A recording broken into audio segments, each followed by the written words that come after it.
Hi guys, this Mazi Nnamdi Kanu case is getting more dicey. Now breaking news, Nnamdi Kanu may not be freed anytime soon as his lawyers react to new court document. As you remember that his former 15-count charges were struck out by the court and set him free. They first of all strike out 8 out of the court charges. Later, they strike out the remaining 7 and set him free. But to my greatest surprise, he is still held down in DSS office legally, not even prison. And you will be surprised to hear legally. Now, let me tell you what they did or what they are doing. They went and filed motion for extension last year, and what they did after filing the motion for extension, they undertook that they are going to serve the court papers to the respondent, which is the lawyers. But according to the lawyers now, they went and hide the papers without letting them know. So they are not aware of any motion for extension. That's why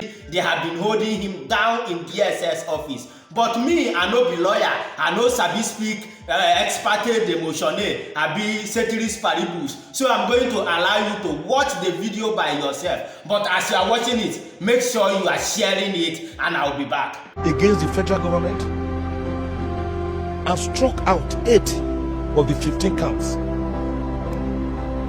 in April 2022. Nnamdi Kanu was dissatisfied. We were dissatisfied. On his behalf, we approached the Court of Appeal, Abuja, to strike out the remaining 7 counts. And the Court of Appeal, Abuja, agreed with us after the arguments between us and the federal government that there was no basis retaining the remaining 7 counts of the 15 charge. And they also dismissed or struck out the remaining 7 counts. And guess what? They made a far-reaching pronouncement. Not only did they discharge Nnamdi Kanu on the counts, they also prohibited further detention of Nnamdi Kanu, and also prohibited his being tried on the same charges of the same matter. So Nnamdi Kanu, from that 13th of October 2022, when the Court of Appeal delivered its epochal judgment, Nnamdi Kanu became a free man. A responsible and responsive government should just have opened the DSS doors for Nnamdi Kanu to go home a free man, to go and take care of his rapidly deteriorating head. You know what the federal government did? They came before the same Court of Appeal, but another panel this time, to argue for a stay of execution. And the Court of Appeal granted that stay of execution. So the court was staying the execution of the liberty of a citizen, which the same court had already told to go free. So we filed an appeal against that order for stay of execution, and also cross-appealed against their main appeal. These things have been going on since October. What will the federal government, what do they normally do? They will file documents at the Supreme Court here. They will undertake to serve us, the respondent. They will hide the documents. They will not serve us. They did that in November last year. It was when we went to the court in January this year to try to facilitate the hearing of the appeal that we discovered that they had filed a motion for extension of time since November last year, which they suppressed.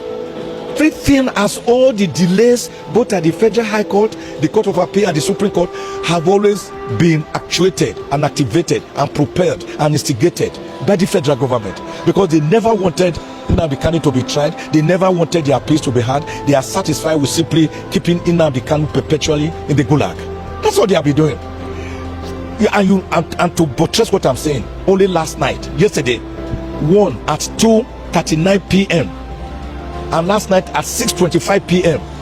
they served us further documents, further court processes, which have again necessitating us today taking an adjournment. But in order not to fall into their cheap trap and to escape their cheap entrapment, what we have done today is to say all those funny and phony motions you have been filing. We want extension of time to file additional grounds. We are not opposing all of them. Let all of them go in. Let us go into the main appeal.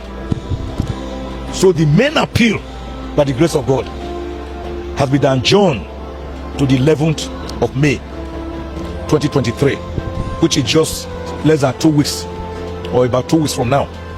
So that what we have done now, they have been running, but they have no hiding place. We have boxed them into a corner now to say, let us hear this main appeal. So the Supreme Court has given them 6 days today, up to Thursday next week, up to Wednesday next week, to file their appellant's brief. We will also file respondent's brief. We also have a cross appellant's brief, a cross respondent's brief to their main appeal, which has also been adjourned. And when we get to the bridge on that 11th, we will take all in one fell swoop by the grace of God. So I think the trials and tribulations of Nnamdi Kanu, by the special grace of God Almighty, will come to an end. So they have been able to secure court adjournment on the 11th of May, which is next month. So we are waiting to see what is going to happen on that day. And if you have not been following this page or have subscribed to my YouTube channel, you are missing out. So go ahead and do the needful by clicking on this subscribe button and the bell notification icon if you are seeing this video on YouTube. But if you are on Facebook, just click on this follow button and follow my channel so that you don't miss out on any update at all. Like and also let me know what you think on the comment section. Thank you for listening and for watching. I'm gonna see you on the next one. God's will, signing out.